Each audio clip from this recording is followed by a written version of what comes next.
Hey guys, thanks for stopping by. Today we've got a special guest here in the store. Lance from Sniper Blade Works is here with us, and he's going to be, we're going to be discussing the Sniper Blade Works knives and the design philosophies and building philosophies that they come from, and we're going to be getting more into that, so hopefully that'll give you a little more insight on Sniper Blade Works. We're going to discuss these models here, the DMF and the LPC and the Mammo. So that's the ones that we have available for today, and we'll be talking about those. So stick around for a little while and we'll discuss Sniper Blade Works knives.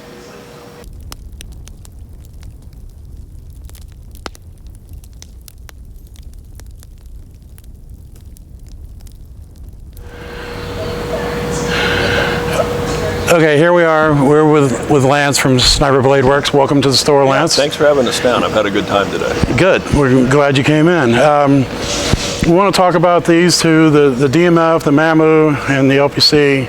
Tell me a little bit about the LPC and where your thoughts were coming from when you put that one out. So the LPC was one of the first knives that we did. That's what I thought. Actually, the very first. Yeah. And it got into a magazine early and took off. We won the Blade Show Tactical Folder Award with it, which was really nice. That was a pretty neat accolade. God, I'm kind of proud of that one. I always talk about it a lot. I probably should promote it more, but it was cool. Yeah. And really everything that we've done is, I kind of designed from the handle first. And it's a bit of, I've been a knife collector my whole life. I was friends with Al Marr when I was a little kid. There's a picture of Al and I when I was about 10 or 11. Okay. Really good to us. I've been I only got to meet what Al wants, so yeah. Couldn't be a nicer guy. Yeah. And a spring beret. Oh yeah. Really cool. But so I've always collected knives, enjoyed them, and somewhere towards the end of my law enforcement career, I started thinking about wanting to do something else. And because I was such a knife person, one of my friends, Jody Muller, who's a handmade maker and engraver, started showing me how to make knives and really helped me get Sniper Blade Works going.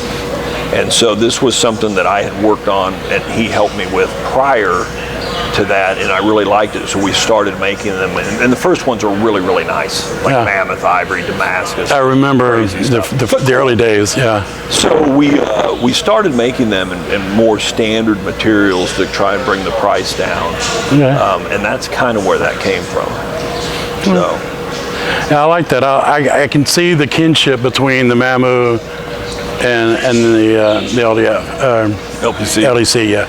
Yeah, so everything we do, we try to have a bit of that pistol grip in it. I like it. I think it's kind of an ergonomic motion for chopping. For chopping, yes. I like it that it gets the blade pointing down range without having to cant your wrist way over.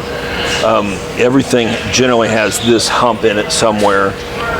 Which I think if you got kind of a standard like saber type grip, it'll take up that gap in your hand. I think it's pretty comfortable there, but I try to keep it toned down enough that you can still get around it.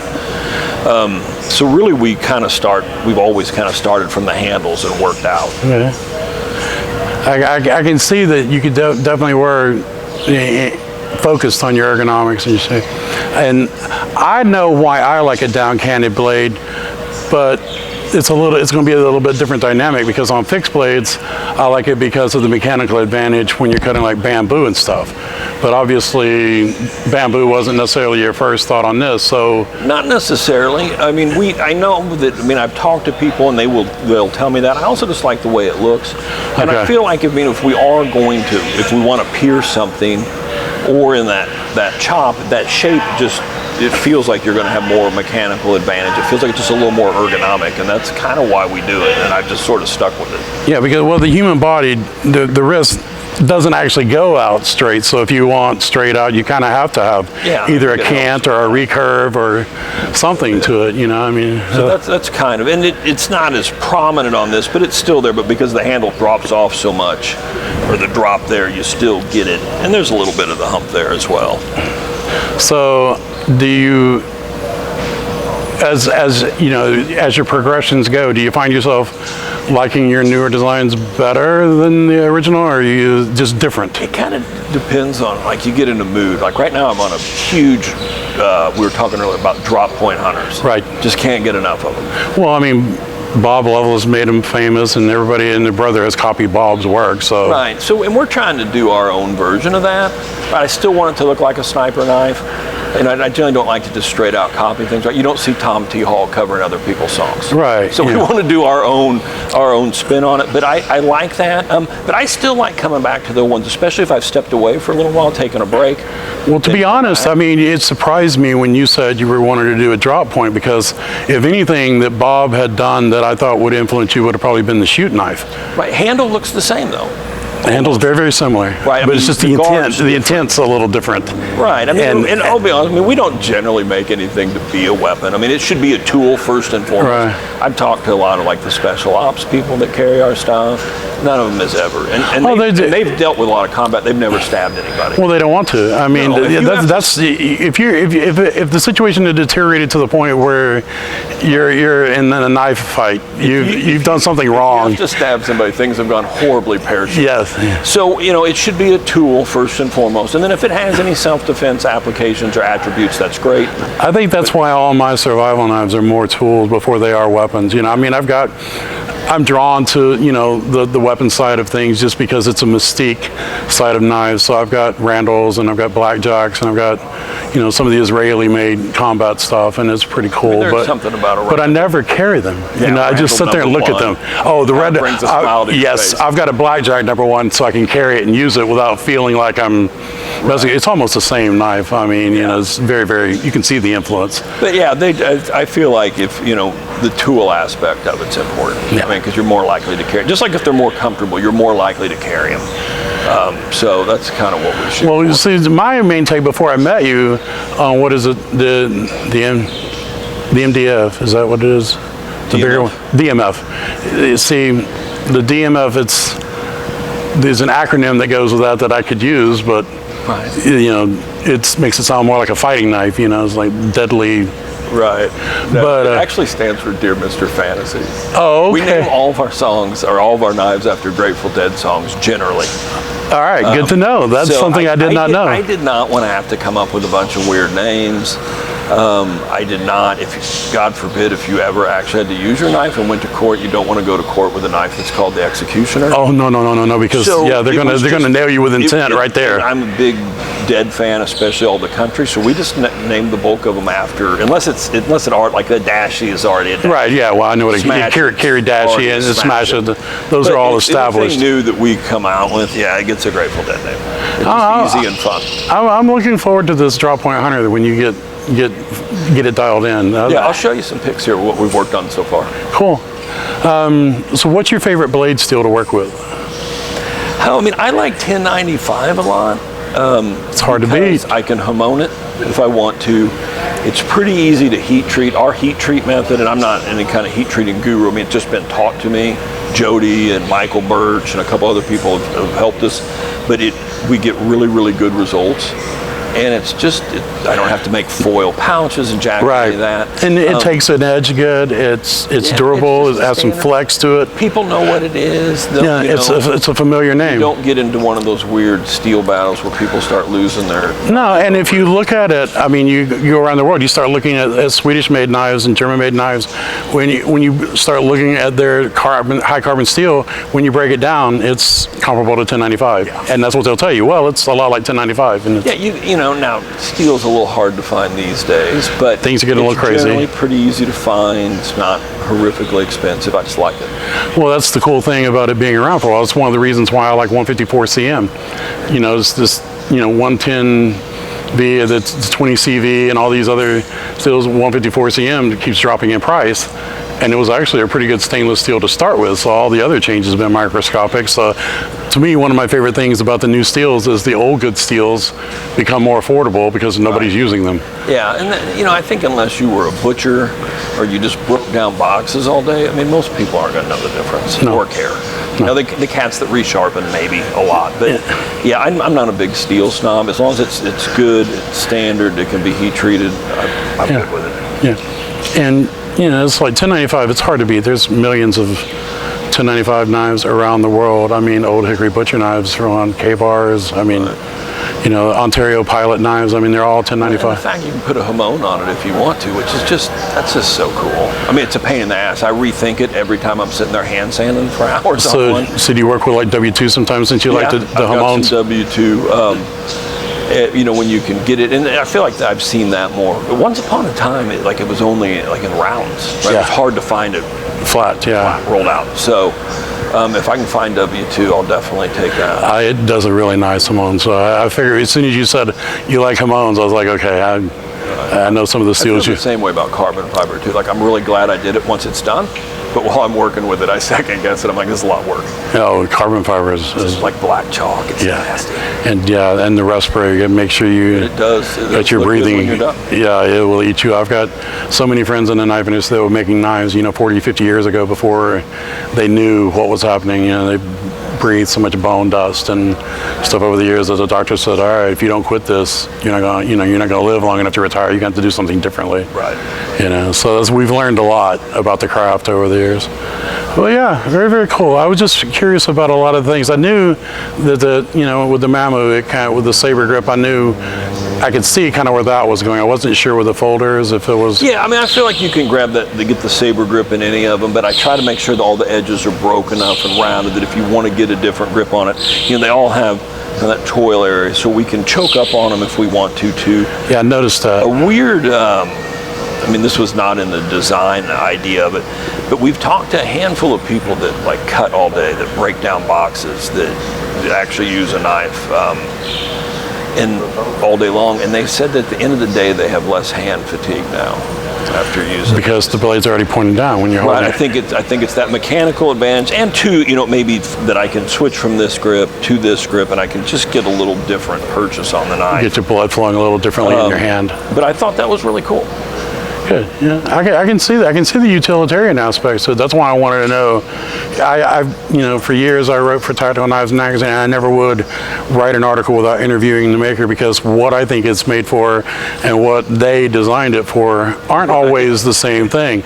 So before I write anything about anything, I would sit down and interview the maker or the designer and get their thoughts and philosophies, because we can make our own assumptions about everything, but we don't always get as close as we think we do. But yeah, so our goal is to make them as ergonomic as they can be, and then after that, then can we make it look good? Can we make it functional? And really just try and work through the process to get the best knife and best looking knife out there that we can.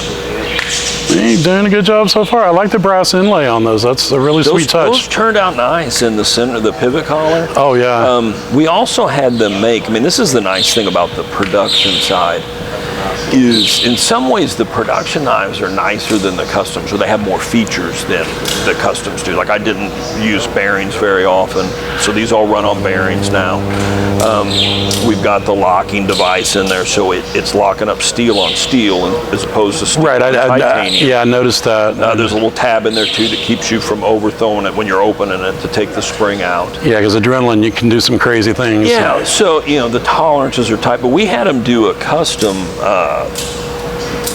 pivot screw. We also use them on the handles, but it looks like a shell casing, and it has SBW in there and then 555. So now we had to buy a ton of them, but we're like, it's worth it. Let's do it, and then we'll use them on these too. So I absolutely love that aspect of it, and it's just those fun details that you can do that I could not have done by hand. So I really like that. I think too, because of the ergonomics, that transfers well. You get 100% of that value and that feature, whether it's a custom or a production, makes no difference. Right. So that really helps. As long as the ergos translate from one to the other. Because at the end of the day, that's going to be the main thing that's going to stick with your mind about how something is, how it felt, as much as how it performed. Because I bought a ton of knives too over the years I didn't need. Haven't we all? I picked it up and I didn't want to put it back down, so I'm like, we should start doing that. Yeah. Yeah, it's ergonomics, and that has, ergonomics and carry systems. To me, that's my two biggest pet peeves in the knife industry. Is people will come up with great overall designs, but then they don't break the corners on the handles. They make hot spots, and the carry systems is a piece of nylon with some Velcro on it, and it doesn't really ride at a good place, and it's not versatile. You can't move it from one place to another. That's one of the reasons why I like the hard cheese that y'all use, and I like that you have multiple locations where you can mount the tech lock and the molly lock. I like I'm kind of a chick. I really am. I'm a high maintenance. It's a miracle I ever made it onto a SWAT team. I'm a big pussy. So I like to have options. I like things to be comfortable. So that was really important to us. So that's why the handles are the way they are. It's why we set up the sheath system the way we did. Because those things are all in the same hole pattern. Oh yeah. So you can run them different directions. They nest on each other if you put a few spacers in there. At the end of the day, when it comes to knives that I'm carrying out in the field when I'm doing surveillance work and stuff, it's the carry system that wins me over more so than anything else about the knife, as long as the knife itself is functional and doesn't annoy me. I hadn't really thought of it that way, but that actually makes a great deal of sense. Yeah, it's because I'm sometimes laying on my belly on top of buildings shooting camera. Sometimes I'm crawling through weeds or whatever, and I have to relocate things from one place to another. So I want to be able to get it off my belt fairly quickly. And that's what I dig about the. I don't know if we had the sheath out, but up there, that lock, the Mammoth up there. Too, right? When they swing like that, it makes them easier to, without having to completely de-kit. I don't have to take the whole belt out, and that guy will lock too. So right. That's what I like about those, is you can take it off your belt without having to take your belt off of you. And these I like a lot. The retention on these is nice. Yeah, David and I were just playing with that a few minutes ago and liking that. Nice pop. So I was really happy that they had dialed that in so tightly. Plus, we also hit that with a little bit of that kind of a Kydex finish. It's injection molded. Yeah. But it doesn't. It kind of has that Kydex look. It doesn't look like plastic. Yeah. I mean, they're all some form of super plastic. Right. But I feel like that. I just like the look of those. I was pleased with that, because too, when you're going to spend that kind of money, you want it to look good, right? Like, it should look good closed. That was something Jody taught me. Yeah. Right? If they're going to spend that kind of money, we want it to look good closed as well. Those lines should look as good as they can. What I like, what you've done though, is you've gotten the size and you've gotten the ergonomics in it, and not to pick on anybody, but it's like, what is it, the Medford knives, and they feel like just so heavy in my hand. It's like, it feels like it's pulling my pants down if I put it in my pocket. And I was like, these don't feel anywhere near that. I like the way you've done the synthetic on one side, the titanium on the other. Dude, and like a good point, the first batch of these that came out on the reload of LPCs, we actually had a full liner underneath it. So they were heavier and a little thicker. They look nice. I mean, sometimes I like that heft. I mean, if I'm only going to have one tool, there's nothing wrong with heft. I just don't like heft for the sake of heft. Heavy. So we actually slimmed these down just a bit. The liner runs from the center pivot to this first. So it's a chassis. So it gives the bearing something to run on. It captures this stop pin, but it's much smaller, much lighter. Yeah, this took. Well, it's like the chassis and the SIG that I carry. You've got steel where you need it, right? And then you got synthetic where you don't need it. And I like that. I mean, knowing where to put it and where to leave it out. But I was really pleased with these new LPCs. Just a little bit lighter, and you notice it. It feels good. Oh yeah, you do notice it.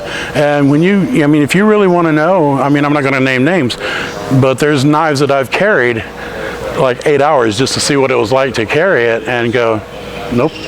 It just doesn't bring enough to the table for what I'm having to go through to carry it. But it's like with the Mammo, you got different features. It does different things. It's not just a sharpened pry bar. It actually has other things to go along with it. And notice the bow drill divot. So are you guys into friction fire? Is that just something somebody asked you to do? Or? No, it came, I mean, I'm familiar with the concept. I did have a military science class in college, which I passed, barely. Green Beret taught it, cool dude. But no, we made a custom Mammo for a bushcraft guy, and he said, will you put a bow drill socket in it for me? And I said, sure, if you'll tell me what size you want it. And where you want it on the handle. And he did, and he absolutely loved it. Yeah. So we liked it, and we thought, all right, why not incorporate it in this? I've added it to a lot of my handles sometimes, just because if I don't want to carry a lot of gear. Because I've got different bow drill sockets, bearing blocks, whatever you want to call them. Because some made out of antlers, some made out of steel. But sometimes it's good to have a feature that, because it doesn't weigh anything. Right. it doesn't change anything. Yeah, it actually makes the knife lighter. Lighter, It's like right. knowledge. The Yeah. more you have, the less we got. That's what I said. That's one of my biggest philosophies. The more you carry in the toolbox in your, on your shoulders, the less you have to carry in that pack in your back. Yeah, so no, I like that. I think if the, not the Mammoth, but if the Smatchet comes back out, I think we'll probably add that to it. Why not? Doesn't hurt. It can't hurt. No. It might, like I said, that drop point hunter might be a good place for it. I mean, because hunters, a lot of times they get twisted around and end up being out there longer than they want to be. A couple different directions that we may take that. So I mean, you don't have to put on all of them, but maybe just one or two or something like that. Who knows? Yeah. I mean, I don't know if you want to put it on every knife you make. Just some people get hung up on a feature and they put it in everything, and it's like, Well, or then they pigeonhole you and they're like, oh, yeah, all he makes is bushcraft knife. Right. And you're like, well, we'll look at this knife that was $3,000 with Mammoth ivory. Like, no, you're just fucking bushcrafter. Right, yeah. Yeah. Or you're just tactical knives, right? We get that once in a while. And we're like, I mean, that's our background, and they have that flair, but I mean, I think that's a pretty good outdoor knife. Yeah, and you can tell. I mean, it wasn't really made for fighting, so it doesn't really scream military. It just screams wilderness to me, is the way I see it. And that was the goal. But so, you're never going to please everybody. We're doing our best, but you can't please everybody. You just can't. So just please the ones you want to please, and go on. Get that happy medium down the middle and not do anything crazy. Well, yeah, it's like, I mean, it's finding that balance. Is like one of the guys I used to do website content for.